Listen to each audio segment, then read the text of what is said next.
नमस्कार दोस्तों, आज हम राजस्थान की एक ऐसी प्रेम कहानी के बारे में बात करने जा रहे हैं जिसके बारे में लिखते हुए शायद इतिहासकारों की आंखों में भी आंसू आ गए होंगे। दरअसल यह कहानी है मूमल और महेंद्र की। मूमल लोद्रवा की राजकुमारी थी तो वही महेंद्र अमरकोट का राजकुमार था। एक दिन महेंद्र अपने बहनोई हमीर के साथ शिकार कर रहा था। शिकार करते समय दोनों एक हिरण का पीछा करते करते अपने राज्य से दूर लोद्रवा राज्य की काक नदी के पास आ पहुंचे। उनका शिकार हिरण अपनी जान बचाने के लिए काक नदी में कूद गया। महेंद्र और उसका बहनोई दोनों ही काफी थक चुके थे और ऊपर से शाम हो चुकी थी, इसलिए दोनों यही विश्राम करने के लिए जगह ढूंढने लगे। तभी उन्हें काक नदी के दूसरी तरफ रेगिस्तान के बीच में एक बड़ा और सुंदर सा महल दिखा। इस सुनसान स्थान में इतना सुंदर महल देखकर दोनों काफी हैरान थे, लेकिन फिर दोनों नदी पार करके महल में पहुंचे। उनकी आवाजें सुनकर महल में बैठी मूमल ने झरोखे से नीचे झांक कर देखा तो उसे दो अजनबी राजकुमार दिखाई दिए। तो मूमल ने अपने नौकरों को आदेश दिया कि उनकी अच्छे से खातिरदारी की जाए। मूमल के आदेश से नौकरों ने दोनों को भोजन कराया और उनके आराम के लिए व्यवस्था की कि तभी मूमल की एक सहेली ने आकर दोनों का परिचय पूछा। महेंद्र ने अपना व हमीर का परिचय दिया। इसके बाद दोनों आराम करने लगे। रात बहुत हो चुकी थी और फिर कुछ ही देर बाद मूमल की सहेली ने आकर कहा कि आप दोनों में से एक को राजकुमारी मूमल ने बुलाया है।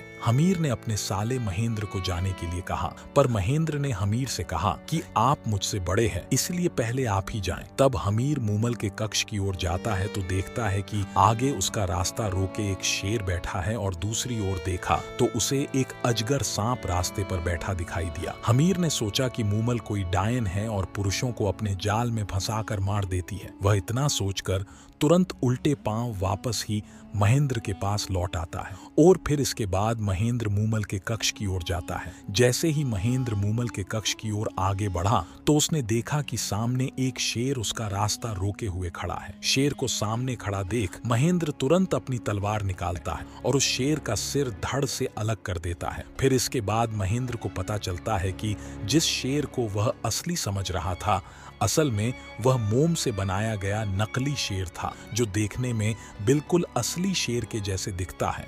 और इस प्रकार महेंद्र मूमल द्वारा रास्ते में ली जाने वाली हर परीक्षा को पास करके मूमल के पास पहुंच जाता है। और जैसे ही मूमल को देखता है तो वह एक पल के लिए मूमल को देखता ही रह जाता है।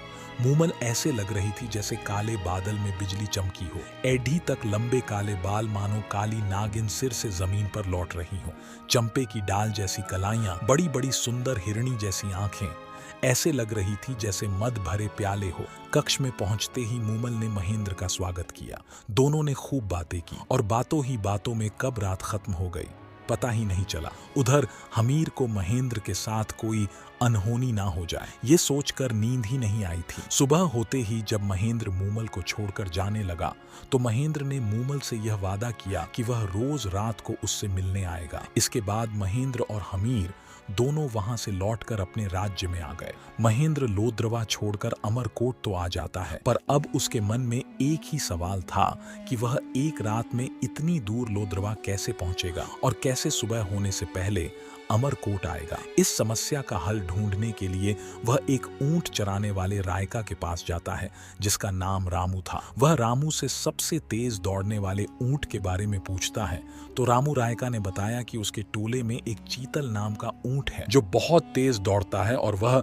उसे आसानी से रात को लोद्रवा ले जाकर वापस सुबह होने से पहले ला सकता है। फिर क्या था रामू? रायका रोज शाम को चीतल ऊंट को सजाकर महेंद्र के पास ले आता और महेंद्र चीतल पर सवार होकर एड़ लगाता और लोद्रवा मूमल के पास जा पहुंचता और सुबह होने से पहले अमरकोट आ जाता। महेंद्र विवाहित था और उसके 7 पत्नियां थीं। मूमल के पास से वापस आने पर वह सबसे छोटी पत्नी के पास आकर सो जाता। इस तरह कई दिनों तक उसकी यही दिनचर्या चलती रही। इन दिनों में वह बाकी पत्नियों से तो मिला तक नहीं, इसलिए वे सभी सबसे छोटी बहू से ईर्ष्या करने लगी और एक दिन जाकर इस बात की उन्होंने अपनी सास से शिकायत की। सास ने छोटी बहू को समझाया कि बाकी पत्नियों को भी महेंद्र ब्याह कर लाया है, उनका भी उस पर हक बनता है, इसलिए महेंद्र को उनके पास जाने से मत रोका कर। तब महेंद्र की छोटी पत्नी ने अपनी सास को बताया कि महेंद्र तो उसके पास रोज सुबह होने से पहले आता है, वह कब कहाँ जाते हैं, कैसे जाते हैं, क्यों जाते हैं मुझे कुछ भी मालूम नहीं, लेकिन वह जब भी आते हैं तो उनके बाल भीगे हुए होते हैं। छोटी बहू की बातें सुन महेंद्र की माँ को शक हुआ और महेंद्र की माँ ने बहू से कहा कि अब जब भी महेंद्र आए तो उसके भीगे हुए बालों से पानी की बूंदों को इकट्ठा कर लेना और मुझे ला कर देना। इसके बाद बहू ने यही किया और कटोरे में एकत्र पानी की बूंदों को अपनी सांस को ला कर दिया। जब महेंद्र की माँ ने उस पानी की बूंद को छक्का तो उसे पता चल गया कि यह पानी तो काक नदी का है। इसके बाद महेंद्र की माँ ने बहू से कहा कि महेंद्र लोद्रवा की राजकुमारी से मिलने जाता है। इसके बाद महेंद्र की रानियों ने आपस में सलाह कर ये पता लगाया कि महेंद्र वहां जाता कैसे है। जब उन्हें पता चला कि महेंद्र चीतल नाम के ऊंट पर सवार होकर मूमल के पास जाता है तो दूसरे दिन उन्होंने चीतल ऊंट के पैर तुड़वा दिए ताकि अब महेंद्र मूमल के पास ना जाने पाए। रात होते ही जब रामू राय का चीतल लेकर नहीं आया तो महेंद्र उसके घर गया। वहां उसे पता चला कि चीतल के तो उसकी पत्नियों ने पैर तुड़वा दिए हैं। तब उसने रामू से चीतल जैसा दूसरा ऊंट मांगा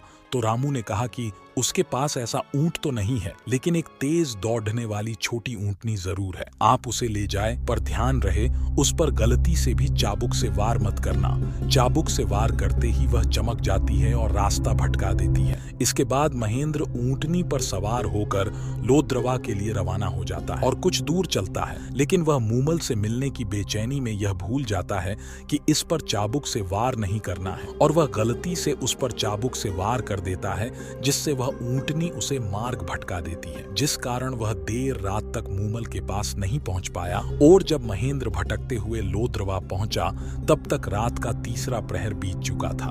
मूमल उसका इंतजार करके सो चुकी थी। उसके कक्ष में दिया जल रहा था। उस दिन मूमल की बहन सुमल भी कक्ष में आई हुई थी। दोनों की बातें करते करते आंख लग गई थी। सहेलियों के साथ दोनों बहनों ने देर रात तक खेल खेले थे। सुमल ने खेल में पुरुषों के कपड़े पहन पुरुष का अभिनय किया था और वह बातें करती करती पुरुष के कपड़ों में ही मूमल के पलंग पर उसके साथ सो गई। महेंद्र जैसे ही मूमल के कक्ष में पहुंचा और देखा कि मूमल तो किसी पुरुष के साथ सो रही है, तो यह दृश्य देखते ही उसके हाथ में पकड़ा चाबुक वहीं गिर पड़ा और वह जिन पैरों से आया था उन्हीं से चुपचाप बिना किसी को कुछ कहे वापस अमरकोट लौट आया। और उसने सोच लिया कि वह आज के बाद कभी भी मूमल से नहीं मिलेगा। और फिर सुबह जैसे ही मूमल की आंख खुली तो उसकी नजर अपने कक्ष में पड़े महेंद्र के चाबुक पर गई। उसे कुछ समझ नहीं आ रहा था कि आखिर महेंद्र आया तो था, पर बिना मिले ही वापस कैसे चला गया। फिर कई दिनों तक मूमल महेंद्र का इंतजार करती रही कि वो आएगा और इस प्रकार कई महीने बीत गए, लेकिन महेंद्र लौटकर नहीं आया। मूमल उसके वियोग में फीकी पड़ गई। उसने श्रृंगार करना छोड़ दिया, खाना पीना भी छोड़ दिया। उसकी कंचन जैसी काया काली पड़ने लगी। उसने महेंद्र को कई चिट्ठियां लिखी, पर महेंद्र की पत्नियों ने वह चिट्ठियां महेंद्र तक पहुंचने ही नहीं दी। आखिर मूमल ने एक ढोली को बुलकर महेंद्र के पास भेजा, पर उसे भी महेंद्र से नहीं मिलने दिया गया। पर वह ढोली किसी तरह महेंद्र के महल के पास पहुंचने में कामयाब हो गया और रात होते ही उस ढोली ने मांड राग में गाना शुरू किया। तुम्हारे बिना सोढ़ा राण, यह धरती धुंधली, तेरी मूमल रानी है उदास। मूमल के बुलावे पर असल प्रियतम महेंद्र, अब तो घर आव, ढोली के द्वारा गाई गई। यह मांड सुनकर भी महेंद्र का दिल नहीं पिघला, तो मूमल ने तुरंत अमरकोट जाने के लिए रथ तैयार करवाए ताकि अमरकोट जाकर महेंद्र से मिलकर उसका बहम दूर किया जा सके। मूमल ने अमरकोट में आकर महेंद्र के पास एक संदेश भिजवाया, जिसमें मूमल ने महेंद्र से मिलने का आग्रह किया। इस संदेश को पढ़कर महेंद्र को लगा कि शायद मुझे ही कोई गलतफहमी हो गई है और उसने मूमल को संदेश भिजवाया कि वह उससे सुबह मिलने आएगा। मूमल महेंद्र के इस संदेश से काफी खुश थी, लेकिन अभी भी महेंद्र के मन में मूमल को लेकर सवाल उठ रहे थे और इसीलिए महेंद्र ने मूमल के प्रेम की एक और परीक्षा लेने की योजना बनाई और उसने सुबह अपने नौकर को समझाकर मूमल के डेरे पर भेजा। नौकर रोता पीटता मूमल के डेरे पर पहुंचा और कहने लगा कि राजकुमार महेंद्र को रात में काले नाग ने डस लिया, जिससे उनकी मृत्यु हो गई है।